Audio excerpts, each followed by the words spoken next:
Hello everyone, this is me jasmine and welcome back to my new video. আসসালামু আলাইকুম। যেখান থেকে আমার ভিডিওটি দেখছেন, আশা করছি সবাই অনেক ভালো আছেন এবং আমিও আপনাদের অনেক ভালো আছি। অনেকদিন পর আবারও আপনাদের মাঝে আরেকটি ভিডিও নিয়ে হাজির হয়ে গেলাম। শীতের সিজনের প্রথম লাউ আমাদের কাছে ধরেছে আর আমি সেটাই আজকে রান্না করব। লাউয়ের তরকারি কার কাছে কেমন লাগে জানি না, বাট আমার এটা অনেক লাউ নাকি আমাদের প্রিয় নবী সাল্লাল্লাহু আলাইহি ওয়াসাল্লামের খুবই পছন্দের একটি খাবার ছিল আর এটাকে সুন্নতি খাবার বলা হয়, তাই লাউ আমি সব সময় খাই।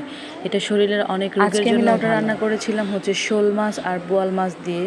তো দেখতেই পারতেছেন আমি মশলাগুলো কষিয়ে নিয়ে তার মধ্যে লাউগুলো দিয়ে এখন আমি সবগুলো লাউ মশলার সাথে মিশিয়ে নিব। আমি তরকারি সবসময় রান্না করলে বেশি কষানোর চেষ্টা করি। আসলে আপনি তরকারি যত কষাবেন ততই মজা লাগবে। আজকে লাউটা ছিল একদমই কচি, তাই সিদ্ধ হতে বেশি দেরি লাগেনি। এই যে দেখুন বলক চলে এসেছে, আর কিছুক্ষণ রান্না করলে কিন্তু আমার লাউটা রেডি হয়ে যাবে। আমি কিছু কাঁচামরিচ ফালি এখানে অ্যাড করে দিলাম। আপনাদের যাদের কাছে আমার ভিডিওটি ভালো লাগবে না, রিকোয়েস্ট থাকবে আমার ভিডিওটি স্কিপ করে চলে যাবেন, বাট ব্যাড কমেন্টস কখনো করবেন না। আমি এখানে সম্পূর্ণই নতুন, আমি কিছুই বুঝি না। আপনারা যদি আমাকে একটু বুঝিয়ে কমেন্ট করে বলে দিতে পারেন তাহলে আমার জন্য খুবই উপকার হবে। তবে উল্টাপাল্টা কমেন্ট থেকে আপনারা সবসময় বিরত থাকবেন। দেখতে পারতেছেন মাছগুলো দিয়ে দিয়েছি। আমি এখানে বেশিরভাগই মাথা দিয়েছি মাছের, তো এগুলোকে আমি উল্টেপাল্টে আবারও মিশিয়ে নিব।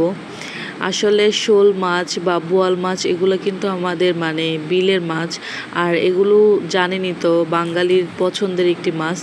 আর এই মাছটা দিয়ে আজকে আমি লাউটা রান্না করলাম।